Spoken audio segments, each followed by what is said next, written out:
Guys, we're here with the Ford Edge ST, and now this thing's been on the market for a long time now, about like 4 years. So you're probably like, why are we even looking at this thing? Well, it's still on sale. It's been a little bit updated recently, but I wanted to give this thing a quick look back, as because I think it's a little kind of just, I wouldn't say underrated as a big word, but I think it's misunderstood. A lot of people kind of like attacked it for the ST badge, because you think of the Focus ST and you think that's really sporty, but I think because of the ST badge, this thing gets a bad rep. But for what it is, if you kind of remove that ST badge, I don't think it's the worst vehicle, even though it looks a little frumpy. But I'm going to show you why I think that, and I'll let you know if this is a good used buy or not. Okay, guys, so we're here with the Ford Edge ST. Now, it's been on sale, I think, around since 2018 now. Obviously, it's 2022 as we're filming this, so it's been a while. And it is still on sale with some upgrades. But I think the Edge ST is still fresh in its own aspect. It's not a very popular vehicle. It's not a very looked at vehicle. But if you are looking for one, if you find like this weird sweet spot of a crossover that you're looking for, it's not the worst thing on the planet, especially if you don't want to shell out the extra money for the Lincoln Nautilus, which is essentially the same vehicle on the same platform, but way more luxurious. So what are you getting with the ST, I guess, trim package? You can also get an ST line, which doesn't get as much power, but you still get some of the look. So the ST will give you these upgraded wheels. Obviously, you can see them right here. You're going to get some more aggressive tire. We're on Pirelli rubber over here.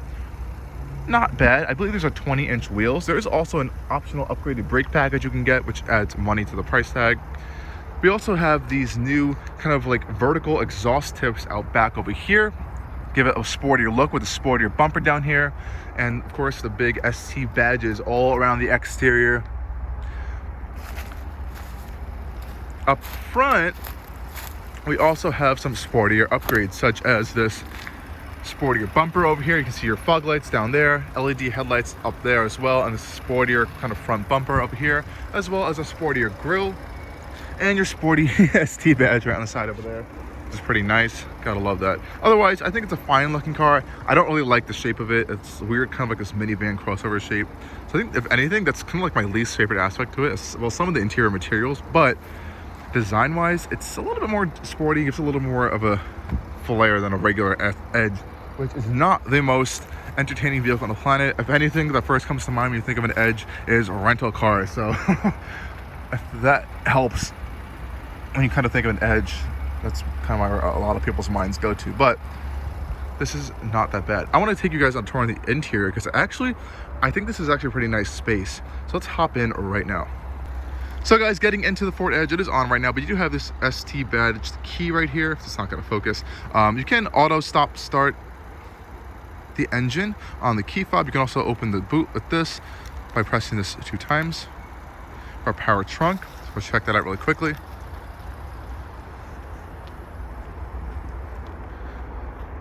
A lot of space back here actually, so it is pretty spacious, and I believe you have a spare as well, and these seats do fold down for more room, and it is, like I said, power closing, which is pretty nice. Now let's get into the interior, because I think this is a really cool space actually, save for a lot of the materials, but I think the seats are actually fantastic. But let's go check that out. Okay guys, getting into the interior, it is keyless, so I don't need to use the key, but you can if you want to. Let's hop in the back first to check out the space. So as you can see in the back already, we have this more premium seat material with this mix of leather and this kind of perforated, kind of micro-suede Alcantara material, which honestly is really fantastic. So I'm going to hop in. But guys, even the door panels actually get this nice leather panel with this white stitching on it. Your speakers, this is the upgraded Bang & Olufsen audio system, which is okay, honestly, not the best thing on the planet. Legroom is great, actually, a lot of legroom. Headroom is also great. You also have this full panoramic roof over here, which is really nice. And like I said, these seats are actually pretty fantastic. They feel really premium, actually, better than the Lincoln seats even feel, and I actually really like these a lot. And surprisingly, the materials back here are not bad. Like, nothing really feels super cheap. This is like a gloss black plastic. It feels kind of premium. Even the back of the seat is perforated in leather, as well as your little storage cubby down there. Leather seats up front with the white stitching continuing also from the center console. You do have air vents back here and heated seats, storage cubby, and power outlets, which is really nice, as well as these rubberized floor mats. So honestly, not that bad back here. And again, loads of space back there. You have a center console with cup holders, and of course the seats, like I said before, do fold down. So let's go hop in the front seats though, because I think that's even a nicer package. Okay guys, hopping into the front seats. Again, we have the same nice treatment on the door panels up here. And right away you can see the Ford Performance side sills, as well as the rubberized floor mats, which is really nice. And again, these ST seats are actually pretty fantastic. They have this side bolstering, which is actually really great. And I really love this kind of microsuede material that's perforated. And you get AC and heated seats, which is fantastic. This ST embossed logo in leather on the top. I have to say, this is like my favorite part of the whole car. These seats are really good, but let's hop in. Awesome. Shut the windows up. And I have to say, it is really quiet in here, which is pretty surprising. And this cabin's actually pretty quiet. Now, in here, you do see the pre-facelifted Edge. So the updated Edge now has this massive vertical screen. And honestly, if I'm gonna be really honest, it looks terrible because it's surrounded by this really cheap matte black plastic, and it looks really poorly integrated into the interior. This one isn't well integrated either, but I think it's fine, honestly, and you're not getting that much of a difference. You're just getting a larger screen. Nonetheless, this is my least favorite part of the interior, is the materials up here. While they aren't creaking and rattling, and they're actually pretty solidly put together, they're just really cheap looking, and it's a lot of black and just straight plastic, and it doesn't look very premium at all, especially for a vehicle that kind of starts in the upper $40,000 range and can go up to $50,000 with options. So that's something to think about if you might want to go for obviously a competitor or even another used vehicle, or the Lincoln Nautilus, which is a way better interior. Obviously is more luxurious though. This center console isn't too bad. You got your gear selector here, which is this dial for your 8-speed gearbox, illuminated cup holders here, auto stop start, parking assist and parking sensors, quick access buttons right there. Center console, multi-layered, pretty deep actually. It's like really deep. Wow, that's huge for center console. You have a cigarette outlet over here, a 12-volt outlet on the side, which is weird. And some under storage over here. You can kind of see that a little bit. It goes underneath the infotainment system. Glove box. And you got this faux carbon trim on the dash, which looks a little tacky. Feels kind of cheap too, but you do have that there. Again, the door panels are really nice. Actually feel really solid. That nice leather material with the stitching on it feels pretty nice. The steering wheel design is gross to me. I'm not a big fan of it, but the leather on the steering wheel, on the other hand, feels really high quality actually. It's perforated on the sides. It is heated as well. And again, the white stitching of the ST badge right here actually feels unusually kind of nice, which is weird. Stocks feel a little cheap, unfortunately, but you know, you're not going to be expecting a premium vehicle out of a Ford Edge. On the center console, you do have a wireless charging mat down there and 2 USB ports, which I don't know why these are upside down. It's kind of weird. And again, you have heated seats, AC ventilated seats, which are super powerful. Actually, I actually really like those. And all your hard buttons for your climate controls. We're not even going to get into the infotainment system because it's kind of slow. You do have a quick access button for a front camera, and you do have reversing cameras, of course, as well. Again, not good quality, unfortunately, but you do have them. It does have trajectory as well as when you're turning around, and there are parking sensors, so that is nice. Now there is a sport mode button actually, which does stuff to the gearbox actually. And when I get into the driving impressions just in a little bit, I'll kind of show you that kind of describe all the stuff that Ford has done to the Edge ST to kind of give it that sporty edge, because there is a lot of stuff they actually changed in the chassis as the upgraded engine. There's a lot more tuning stuff in here that actually kind of gives you what you're getting for that ST badge. But nonetheless, I think this is actually a pretty fine interior space. The steering wheel is actually pretty nice to hold if you don't want to look at it. And the seats are surprisingly super comfortable, really nice with the AC and the heated functions as well. And I really like the way they look, so they feel really premium as well. So the main aspects of driving this vehicle are not bad, other than these massive A-pillars, which kind of block your view on either side over there, as well as the big C-pillars back there that kind of block your view, even with those little porthole windows back there. But that's why we have blind spot monitoring. So let's get into the driving experience, and I'll show you guys a little bit more about this Ford Edge ST. Okay guys, we're in the Ford Edge now. Let's start it up and let's go. Well, I just started already, but pop our seatbelts on and let's head out and see how it drives. So Ford Edge, like I said before, we have a 2.7 liter twin turbocharged EcoBoost engine under the hood over there. You also have an 8-speed gearbox paired to that, and everything has been tuned for performance applications because this is a sportier vehicle. So putting it into gear, you just put your foot on the brake, obviously press the start button, turn it on, and just pop it into drive, and you're off to go. Now I will say, off the bat, the driving position of the Edge, even this is the lowest I can get in the seat right now. It is still pretty high. That's just how it is as the platform. And I did mention this quickly in the review, is that these A-pillows are really, really big actually. So it's kind of hard to see if you have a blind spot over there. But I do like the feel of this steering wheel. It isn't thick at all. It's very thin actually, but it feels nice to hold. And like I said, it is heated, as you can access that through the infotainment system. Now, let's talk about the changes that Ford made to the Edge ST versus a normal Edge, because there are a lot. Now, off the bat, like I said, we have the 2.7 liter twin turbocharged EcoBoost V6 under the hood. It is transversely mounted, as this is a front wheel drive based platform. It makes around 330 horsepower and like 380 pound-feet of torque, so it's pretty powerful actually. Now, sound-wise, you don't really hear anything inside. Even popping it into sport mode, so put the windows down out of this tunnel, you won't hear anything. Even with the turbos, you can hear a little turbo whoosh sometimes, and there is a fake exhaust noise, unfortunately, so you do have to deal with that.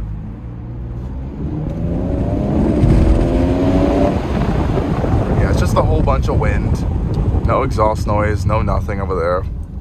So there's no even point of kind of like trying to hear the exhaust, because you don't. Now, in sport mode, you can kind of hear there's actually very aggressive shifts that occur in sport mode for the 8-speed gearbox. And, you know, they're not the quickest things on the planet at all. And I wouldn't expect it to be. And that's kind of like the thing with this vehicle. If you're going into this thinking of it as like a ST product, as like almost on the lines of a Focus ST, you're gonna be really disappointed. And I think that's kind of Ford's fault for marketing it like that, but they really just should have called like an Edge Sport, like the old one. But if you think of it like an Edge Sport in that aspect, I think it's a lot better. Now, Ford actually changed the suspension on the Edge ST, so it is stiffer, I think by 12% around, or it could be a little bit more than that. They changed the rear suspension setup as well. I think it's a multi-link setup now, and they also changed the steering rack to be a little bit sharper, a little bit heavier, and you can definitely feel that. It actually is a little bit heavier. Body control is surprisingly good, actually. I think it handles decently well. It's not I wouldn't call it like a performance crossover, but for what it is, it handles like decently well, and I don't mind that. I think that's pretty respectable. And surprisingly, even with these larger tires and more aggressive wheels and brakes and everything, and even with the suspension, it is very smooth and quiet on the interior, especially if you're cruising around town as well. Now, it is definitely noticeably stiffer around some bumps, and it's definitely noticeably stiffer than like a regular Edge. And everything is a little bit more tuned in. So they have made a lot of changes, and you do notice it on the driving experience. But I don't think it's like a negative thing. It doesn't really hamper the experience of it. Now, if you're going to be comparing this to like a Lincoln Nautilus, which is the same vehicle but kind of like reworked for Lincoln, that thing is significantly softer. It's, I would say, just as quiet, or if not a little bit quieter. And you also do have a way lighter of a steering rack. This is definitely more darty and a little bit more agile than you're going to find in a Nautilus per se. And you also have that power on tap whenever you need it as well. So that's readily available to you. Now, on the steering wheel, you're going to see a whole array of buttons. Over here, you have your systems for your kind of like adaptive cruise control. You have lane centering, lane keep assist, which is really nice. And you have all your voice control stuff over there as well. Now, I will have to say, though, you can actually get the Explorer ST, which will give you some more room in the back. I think it looks a lot better. And you can actually get massaging seats in the Explorer ST. This one is great with the AC seats and the heated seats, but if you really want to step up and get massaging seats, you can get that actually in the Explorer, which is pretty cool. This platform, I don't think, supports that, unfortunately. Like I said, we have the Bang & Olufsen audio system. I wouldn't say it's the best thing on the planet. It's more of like a brand name versus like actually being like solid audio in this type of system, but it's decent for what it is. Unfortunately, I can't test that right now. But I have to say, as just a daily cruiser, the Edge ST is pretty good. It's smooth, it's comfortable, and I have to say, these seats are pretty comfortable.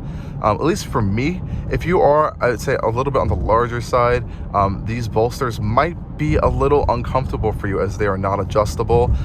But if you aren't, they hold you in the seat pretty well, and I feel like I fit perfectly in them, and I kind of like a tighter seat wrapped around me versus just sitting on something flat. So I think this is pretty good, and I have to criticize that because Ford usually doesn't make the best seats. They kind of have like these flat, like very uncomfortable seat cushions on the bottom, and this is actually a really good step up, I think, for them. Now you do have paddle shifters on the steering wheel as well if you want to use them, but I'm going to recommend to not use them because they don't work very well. With this gearbox is just not like superly fast shifting. So I would just leave it in automatic all the time and just pop it into sport mode if you really want to have like a little more fun. Or I want to feel those shifts a little bit more aggressively, but I don't think it's really necessary. I do like, though, how you can kind of like change these little gauges on the side over here. You can see your tire pressure, your speed, and the intelligent all-wheel drive. Now, this operates mostly as a front-wheel drive vehicle most of the time, unless you're really stepping on it or it detects you need traction.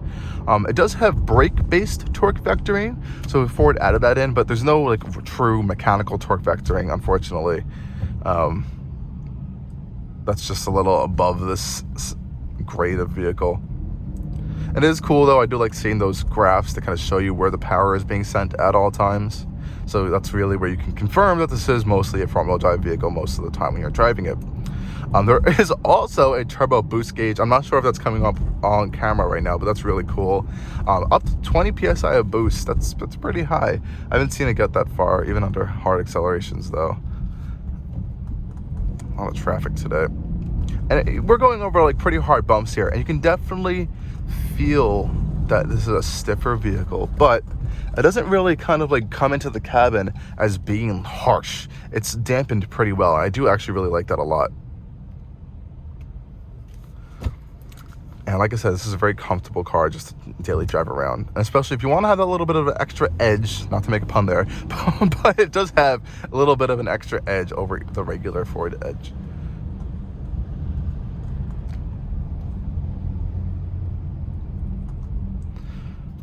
I mean, some gripes, like I said before, the interior is not very premium looking and feeling. Other than, I do really like these seats, but other than that, sure, it's like built fine even for a Ford product. I'm actually pretty impressed with the build quality in here.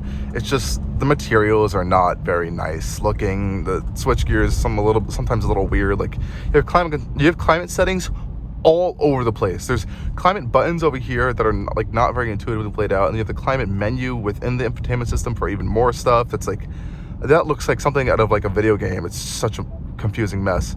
You have navigation, which is nice. Apps.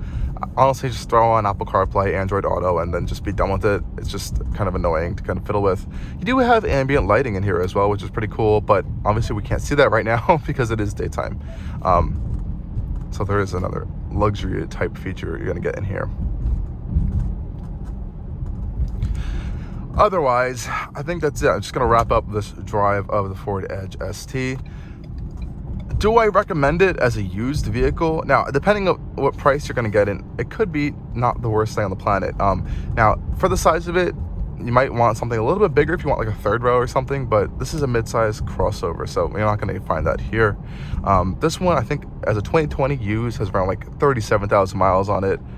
It's going for around $30,000 in that range, and new they were around 40 to 50. So depreciation hasn't hit them too hard, which is pretty interesting. I'm sure you can find some pretty decent examples under $30,000 as well if you are looking in the market a little bit more. So it's something to consider if you are looking for it. Would I personally get one? No, that's just personal preferences. I'm not a big fan of the design outside, and just for me, I don't like SUVs, and especially ones that are not necessarily should be tuned in this way. But like I said before, if you kind of remove that ST badge from it and just think of it as like a sportier Edge, it's not the worst thing on the planet. Anyways, thank you guys for watching this video, and stay tuned for a lot more stuff coming real soon from Allcarnews.